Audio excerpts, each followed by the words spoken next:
శ్రీమాత్రే నమ. సద్గురు జ్యోతిషాలయం వారి జూలై నెల రాశి ఫలితాలని గోచార ప్రకారంగా అన్ని వర్గాల వారిని దృష్టిలో పెట్టుకొని ప్రిడిక్ట్ చేస్తున్నాం అనమాట. ప్రతి ఒక్కరికి ఒక క్యూరియాసిటీ, ఈ నెల నాకు ఎలా ఉంటుంది, నేను ఆర్థికంగా బాగుంటానా, సామాజికంగా బాగుంటానా, నా వ్యాపారం బాగుంటుందా, నా ఉద్యోగం బాగుంటుందా, నాకు వివాహం జరుగుతుందా, నాకు ఉద్యోగం వస్తుందా, ఉద్యోగంలో ప్రమోషన్ వస్తుందా, విదేశాలకు వెళ్తానా, ఆరోగ్యం బాగుంటుందా. తప్పకుండా ఇవన్నీ తెలుసుకోవాల్సిన విషయం. నిజంగా ఆ గ్రహం మార్పిడి వల్ల మీరు అడిగిన ప్రశ్నలు అన్నిటికీ కూడాను ఆన్సర్ వస్తుంది. ఈ గోచార గ్రహస్థితి ద్వారా చెప్పేది మీ యొక్క వ్యక్తిగత జాతకానికి ఒక 40% మాత్రమే వర్తిస్తుంది. ఎందుకంటే మీరు పుట్టినప్పుడు ఒక లగ్నం ఉంటుంది, మీ టైం ప్రకారం ఆ నక్షత్రం ఉంటుంది. ఆ నక్షత్రానికి 4 పాదాలు ఉంటాయి, ఒక్కొక్క పాదానికినో ఈ రాశులన్నీ ఉంటాయి. కాబట్టి దాన్ని దృష్టిలో పెట్టుకొని ఒక రాశికి 9 పాదాలు, 9 రకాలుగా ఉంటుంది. కాబట్టి ఏ నక్షత్రం వారి పాదగుణాలను బట్టి ఆ జాతకం కూడా మారుతూ ఉంటుంది.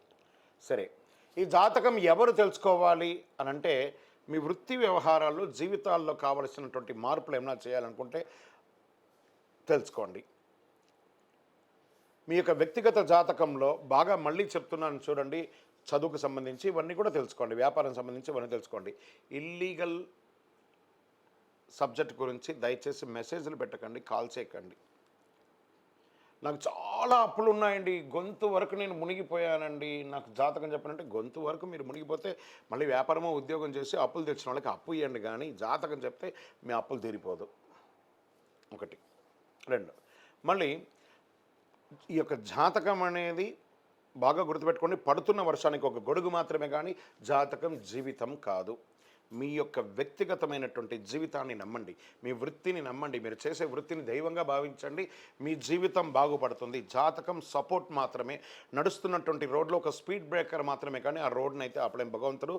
మీరు జననమైనప్పుడు మరణం వరకు రాసేశారు మీ యొక్క జీవితాన్ని, ఒక గొడుగులాగా దీన్ని ఉపయోగించుకోండి. జ్యోతిషాస్త్రీత్యా ద్వాదశ రాశుల్లో 7వ రాశి అయినటువంటి తులారాశి మిత్రులారా, మీరు చిత్తా నక్షత్రం 3, 4 పాదములు, స్వాతి నక్షత్రం 1, 2, 3, 4 పాదములు, విశాఖ నక్షత్రం 1, 2, 3 పాదాలకి జన్మించిన మీరు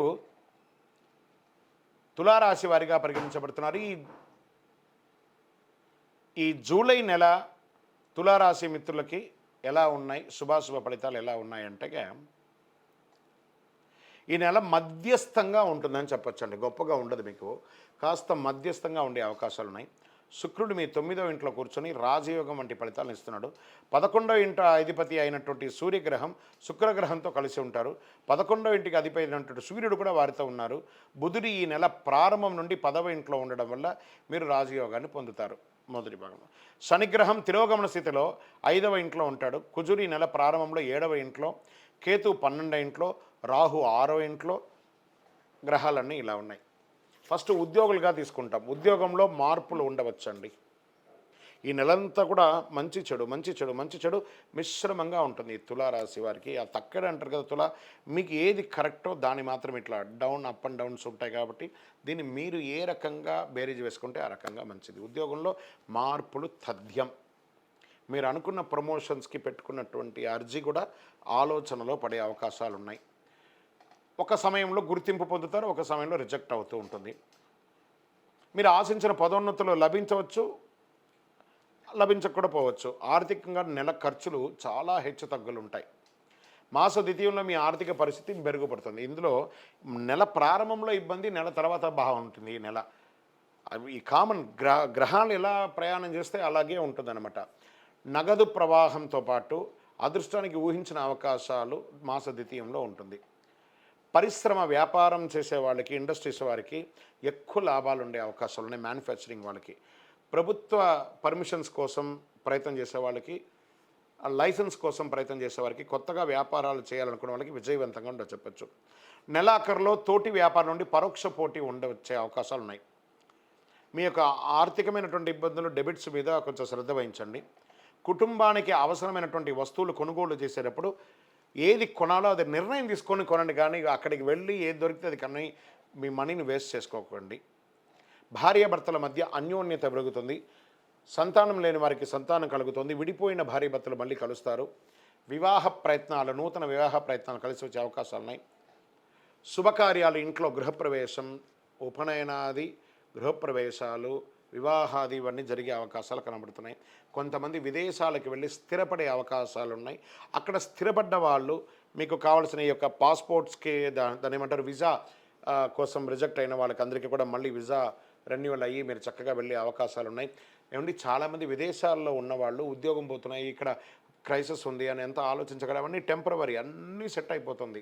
మీ మైండ్‌ని పాజిటివ్‌గా ప్రోగ్రామ్ చేసుకోండి, అన్నీ సెట్ అయిపోతుంది.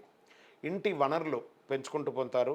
ఉద్యోగం చేసే మహిళలు, తర్వాత వ్యాపారం చేసే మహిళలకి ఇది ఒక మంచి సమయం కూడా చెప్పచ్చు. రాజకీయంగా పార్టీ ప్రత్యేక కార్యక్రమాలు పాల్గొనే అవకాశం ఉంటుంది. సభ్య సమాజంలోకి వెళ్తున్నారు, ప్రజాక్షేత్రంలో మాటలు కూడా పడే అవకాశం ఉంటుంది, ఎదుర్కోండి. ఎలా గెలుపు ఓటములు ఎలా ఉన్నాయో మాట పడేయడం కూడా అదే విధంగా ఉంటుంది, ఎదుర్కోవడానికి ప్రయత్నం చేయండి. షేర్ మార్కెట్ మిశ్రమం, జాగ్రత్త. మీడియా రంగం వారికి ఓకే అని చెప్పచ్చు. ఐటీ రంగం వారికి అయితే బాగా ప్రెషర్స్, స్ట్రెస్ స్ట్రెస్ స్ట్రెస్ అని కూడా చెప్పచ్చు. విద్యార్థులు చాలా కష్టపడి చదవాలి, కఠినమైనటువంటి పరీక్ష ఉంటుంది, దానివల్ల చాలా ఆలోచించాలి. మళ్ళీ మళ్ళీ మళ్ళీ ఆలోచించి చేయండి ఏ పని చేసినా. మళ్ళీ చెప్తున్నాను, అదృష్ట రోజు ఈ నెలంతా కూడాను జూలై 9వ తారీఖున బాగుంటుంది. అదృష్ట సంఖ్య 1, 9. చంద్రాష్టమం జూలై 2, 7, 2024 11 గంటల 14 నిమిషాలు ఉదయం నుండి 4వ తారీఖున 7వ నెల 2024 3 గంటల 58 నిమిషాలు. అంటే నెల ప్రారంభంలోనే ఈ నెల చంద్రాష్టమం ఉంటుంది. తర్వాత రెండవసారి కూడా వస్తుంది 19/7/2024 4 గంటల 45 నిమిషాలకు ఉంటుంది. తర్వాత 31/7/2024 10 గంటల 15 నిమిషాలకు చంద్రాష్టమం ఈసారి 2 సారి వస్తుంది. చాలా జాగ్రత్తగా ఉండాలి. ఈ నెల ఈ తులారాశి వారు ఆచితూచి వ్యవహరించాల్సిందే అండి. కొంచెం జాగ్రత్తగా, అప్పుడే బాగుందని ఉంటుంది, అప్పుడే డిస్టర్బెన్స్ ఉంటుంది. సో ఇప్పటికే మీరు గత కొన్ని ఏళ్ళుగా పడ్డటువంటి సమస్యలు అన్నిట్లోనూ మీరు బేరీజ్ వేసుకుంటున్నారు. నేను కరెక్ట్గా ఉన్నానా లేదా అని బాగా ఆలోచించి చేయండి. పూజించవలసినటువంటి దైవం దుర్గాదేవి. చక్కగా అమ్మవారిని ప్రార్థన చేసుకోండి. దేవి ఖడ్గమాల పారాయణం చేయండి, సప్తసతి పారాయణం, చండీ పారాయణం చేయండి, లేదా చండీ మంత్రాన్ని వింటూ ఉండండి, లేదా ఇంట్లో ఒకసారి చండీ హోమాన్ని చేసుకోండి. సుబ్రహ్మణ్య స్వామి వారిని ప్రార్థన చేయండి. కందర్ షష్ఠి కవచం అని ఉంటుంది, అది తమిళ్లో ఉంటుంది, అది వినండి. మనకు అర్థం కాకపోయినా పర్లేదు, వినండి. ఆ పాజిటివ్ ఎనర్జీ మీలోకి చాలా వస్తుంది, చాలా బాగా ఉంటారు. కరుంగాలి మాలను ధరించండి, ఆ చక్రాస్ అన్నీ యాక్టివేట్ అయ్యి ఆరోగ్యవంతులుగా ఉంటారు, చాలా బాగుంటారు. ఇంకనూ మీ యొక్క వ్యక్తిగతమైనటువంటి జాతకం తెలుసుకోవాలి అనుకుంటే మీ పరిసర ప్రాంతాల్లో ఉన్నటువంటి గురువులను సంప్రదించండి, లేదా మా ద్వారానే తెలుసుకోవాలనుకుంటున్నారా ఈ కింద ఉన్నటువంటి మా నంబర్కి మీ date of birth, time of birth, place of birth WhatsApp చేయండి, డోంట్ కాల్. ఇంకను సకల దోషాలు తొలగి ఆనందంగా ఉండడానికి మీ పరిసర ప్రాంతాల్లో ఉన్నటువంటి దేవాలయంలో మీ వయస్సు ఎంత ఉందో, సపోజ్ నేను ఉదాహరణకు చెప్తాను, మీ వయసు 30 ఉందనుకోండి, 30 ఒత్తులతో నువ్వులు నూనె, 50 ఉందనుకోండి, 50 ఒత్తులతో నూనె, ఇలా మీ వయస్సు ఎంత ఉందో అన్ని సంఖ్యతో ఒత్తులు వేసి నువ్వుల నూనె దీపం వెలిగించండి. విజయోస్తు.